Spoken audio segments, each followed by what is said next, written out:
Hi friends, எல்லாரும் தீபாவளியை பயங்கரமாக கொண்டாடி வீட்டில் இந்த கிளைமேட்டுக்கு ஜம்முன்னு உட்காந்துட்டு இருக்கோம். ஆனால் காலையில் பார்க்கும்போது தான் தெரியுது பட்டாசு கழிவுகளை வந்து தூய்மை பணியாளர்கள் அப்புறப்படுத்திருந்தாங்க. அப்போ ஒரு விஷயம் தோணுச்சு, இந்த நாட்டில் மிகவும் கடினமான வேலை செய்கிறவங்கள இவங்களும் ஒரு முக்கியமான நபர். ஒரு மனிதன் குறைந்தபட்சம் அவங்க வாழ்க்கையில் ஒரு மாசால தான் வந்து மிகவும் பாதிக்கப்படுவாங்க. ஆனால் இவங்க மட்டும்தான் எல்லா மாசாலையும் பாதிக்கப்படுறாங்க.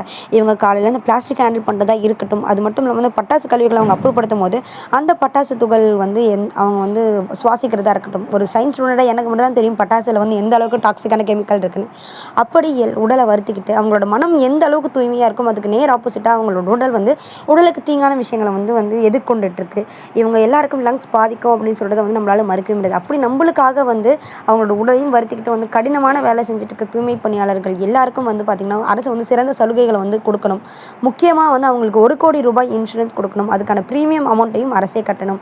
நம்மளுக்காக காலம் பார்க்காம வந்து உழைக்கிற நம்மளோட தூய்மை பணியாளர்கள் அவங்க எல்லாருக்கும் நம்ம சேனல் சார்பாக ஒரு மிகப்பெரிய சொல்லிட்டு கொடுத்துக்கலாம். இந்த வீடியோ பற்றி நீங்கள் நினைக்கிறீங்க? கமெண்ட் செக்ஷனில் கமெண்ட் பண்ணுங்கள்.